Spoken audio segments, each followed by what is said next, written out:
Hello, dear students. This is our lecture 13 in continuation for Unit 2, Chapter 2C Vectors. In last lecture, we discussed some definitions of vectors like equal vectors, negative vector, coplanar, co-initial, collinear, localized, non-localized, etc. We also studied about multiplication of a vector by real number and by scalar. For that you can refer to lecture 12. In this lecture we are going to study about resultant vector and vector addition by geometrical and analytical method. So let us start. The first thing is resultant vector. It is very important to understand what is resultant vector correctly. Otherwise, you will not understand the how to solve the numericals. The resultant vector of two or more vectors is defined as that single vector which produces the same effect as it is produced by individual vectors together. यानी कि आप इधर देखो, जैसे एक अगर मैं m object मैंने लिया, यहाँ पे एक ऑब्जेक्ट जिसका मास m है और उसके ऊपर दो वेक्टर a और b अप्लाई हमने किए, let us say they are force vectors, then this particle of mass m will accelerate with a particular value of acceleration under the effect of these two vectors. A resultant vector is that vector which when applied on an m mass will give us same acceleration as given by a and b. So what I am trying to explain using this example, resultant vector वो एक single vector है जो हमारे को वही result देगा जो to या थ्री वेक्टर्स का सम जो इकट्ठे अगर अप्लाई हुए किसी पॉइंट पे तो वो देंगे. रिजल्टेंट वेक्टर को हम जनरली आर से रिप्रेजेंट करते हैं और वेक्टर इक्वेशन में हम इसको r is equal to a plus b लिखते हैं. Do not get confused here. We are not going to apply algebraic laws of addition or subtraction. Like 2 plus 3 is not 5 all the time in vector addition. It will depend on the orientation of vectors. So as I mentioned, vector addition is not possible by simple laws of algebra. Vector addition को first we will understand by geometrical method. For understanding it geometrical method, let us consider this example. Let us say this is a force and it has a value of 5 Newton, and then B is a force whose value is equal to 2 Newton. As these two forces are acting in same direction, they will simply add, and vector A plus B will become 7 Newton in the direction where both the vectors are pointing, and R is 7 Newton. So it is the simplest case when you can simply add the vectors when they are in same direction and you will get the resultant vector. The second case, again consider the same example. Let us say A is equal to 5 Newton and B is equal to 2 Newton. But this time the direction of B is reversed to the direction of A. So the net force is going to be, resultant force is going to be A minus B, that is 5 minus 2 Newton. So as you are observing that whether to add or subtract, it depends on the direction of vector. Instead of force, it can be any vector like velocity, acceleration, etc. And our R becomes 3 Newton. So this is the simplest case in same line of action, in same direction or in opposite direction. Next, when vectors are given at some angle, as you can see there is some angle between two vectors, neither they are in same direction and nor they are parallel. So for this what we have done, we have taken this vector B parallel to itself at this point. So B has taken parallel to this point, here B has taken, because order is very important. When you want to find the resultant vector using geometrical method, you must pay attention that order is important. Here you are observing that two vectors are coming out from the same point and their tails are together, but for taking their vector sum using geometric method, we need to put vectors such that head of one vector is connected to tail of other vector. The direction of other vector cannot be altered.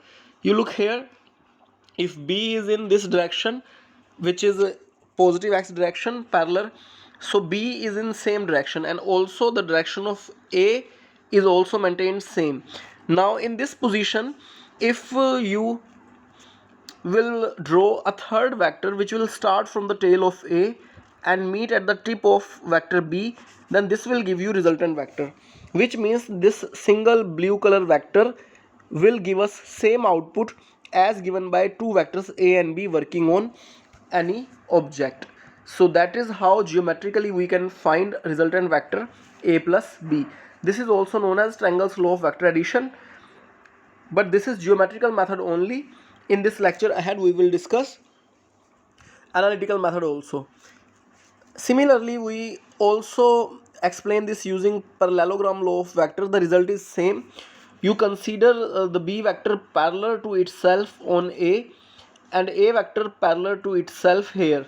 So diagonal of this parallelogram is going to give you the resultant vector in the same manner as triangle law of vector addition gives. But the only difference is we are making a parallelogram in this, so it is known as parallelogram law of vector addition. Next is polygon law of vector addition. Polygon law of vector addition, it is also represented in geometric method. Suppose A is a vector and B is a vector in the same order. By order I mean next vector is started from the tip of first vector, and then C is the vector in same order, then D is the vector, then E is the vector. Then as we have done for two vectors, this is A plus B, so this is going to be A plus B plus C, this is A plus B plus C plus D, and similarly this is our R vector, which is equal to sum of all the vectors. So the same order in which we calculated this triangle law of vector addition, we can apply the same concept to n number of vectors and it becomes polygon law of vector addition. Again, this is only geometrical application. Now let us look forward for the mathematical analysis of triangle's law of vector addition, which is very important for solving your numericals. In analytical method of vector addition, we have considered in the same manner a vector A and a vector B, which are having theta angle between them.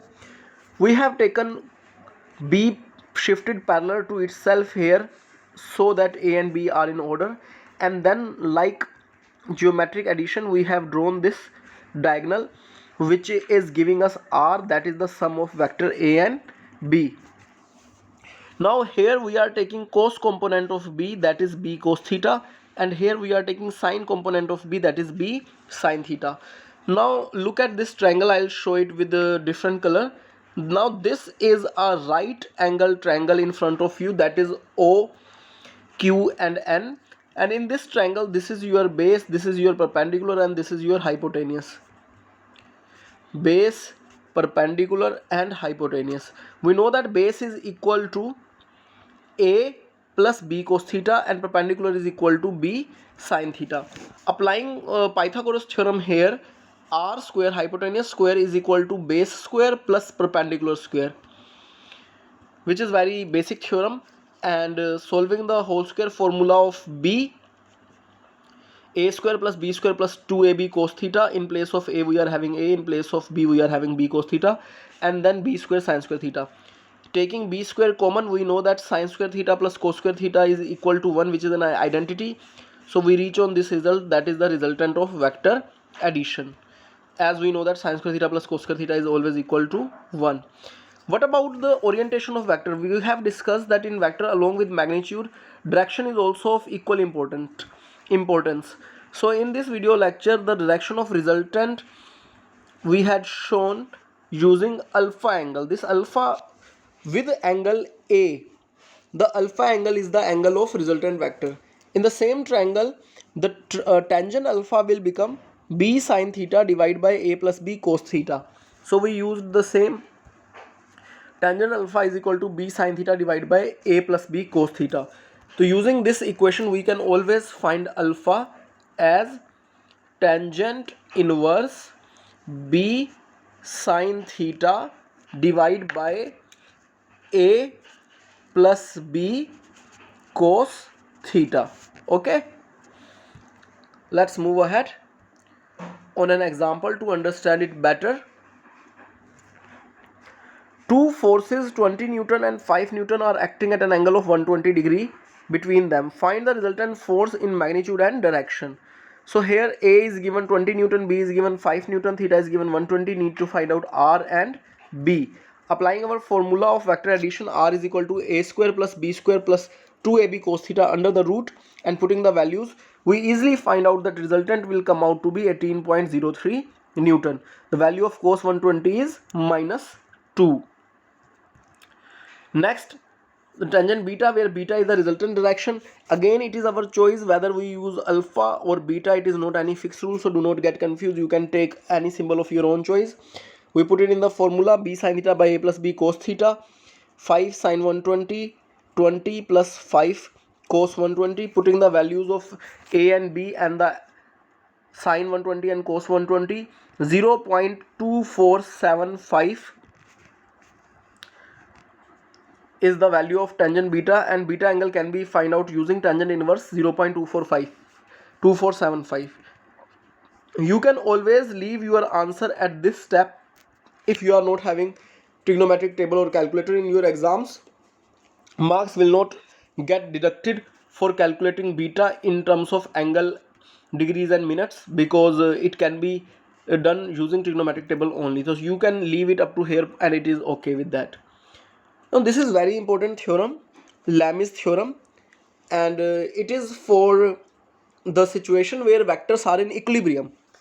It states that if three forces acting at a point are in equilibrium, then each force is proportional to sine of the angle between the other two forces.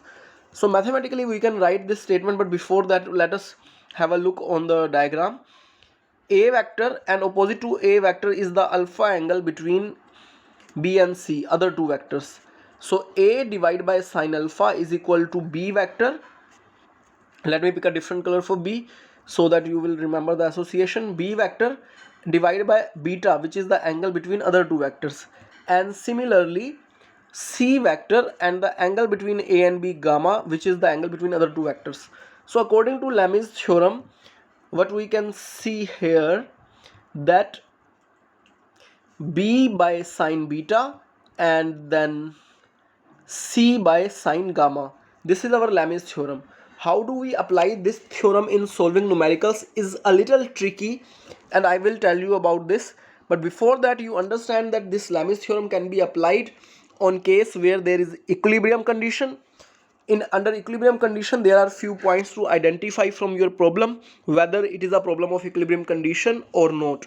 There is no linear motion of objects under equilibrium. There is no rotational motion of objects under equilibrium. There is minimum potential energy of objects when they are under equilibrium. So under such conditions we can apply Lami's theorem. So for understanding application of Lami's theorem, we are having a numerical here. Please pay attention to the details. It is very important numerical which will make your foundation. A bob weighing 50 gram hangs vertically at the end of a string 50 centimeter long. If 20 gram force is applied horizontally, by how much distance the bob is pulled aside from its initial position when it reaches its equilibrium position? So in this numerical you can see that it is clearly mentioned it is equilibrium position. So we can apply our Lami's theorem. But it is a little tricky to apply Lami's theorem, as I told you. So let me explain you how to apply the Lami's theorem in numericals. Consider this is the bob which is hanging at rest and some force F is applied horizontally, so that now the bob come to this point and it is stable in this position. The length of the string is given, that is 50 centimeter, and the value of mass of the bob and applied force is also given in the numerical. For applying Lami's theorem, let me tell you very clearly after removing this. Yes, in this triangle there are three sides and there are three forces which are working, that is F, weight mg, and the tension T. You can see that three forces and three sides are there, such that again I will use the color filter for you for understanding it better. So as you can see, force F is parallel to side CB, and force mg is parallel to side OC, and this tension it is parallel to side OB. So when applying Lami's theorem for solving numericals, you can put this equation in very simple way, that F divided by CB, because F is parallel to CB, mg divided by OC because mg is parallel to OC, and tension T divided by BO because T is parallel to OC.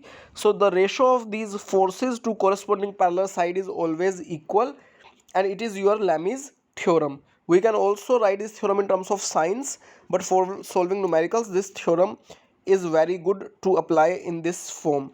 And it is not necessary that we will use all three parts of this theorem for solving the numerical. Sometime comparing any two will give us the solution. Like for example, in this we need to calculate the displacement CB, so we can take only these two terms and that is sufficient for solving the numerical. F by CB is equal to mg by OB, or by cross multiplying, sending CB there, F by mg is equal to CB by OC. CB is the thing which is required to be found. Putting the values of the forces, and there is a good and it is a good practice to solve the numerical in SI system rather than solving in CGS or other system.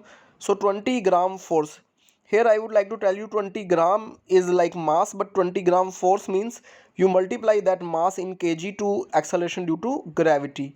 So in any numerical, if it is given 1 kg force, then it is equivalent to 9.8 Newton force. So 0.196 Newton is the force which is applied horizontally, and weight of the bow 50 gram, that is 0.05 kg into 9.8 meter per second square, 0.49 Newton. So putting this value in our this equation, F by mg, that came out to be 0.4, and it is equal to tangent theta. CB by OC is equal to tangent theta in this diagram. This is the theta which is given, and CB is perpendicular and OC is base, so CB by OC is tangent theta. And we can use the trigonometric table for finding out the value of tangent theta. If tangent theta is equal to 0.4, that is 21 degree 48 minute, and using this we can find out CB as sine component of OB. OB is given length of string 50 centimeter.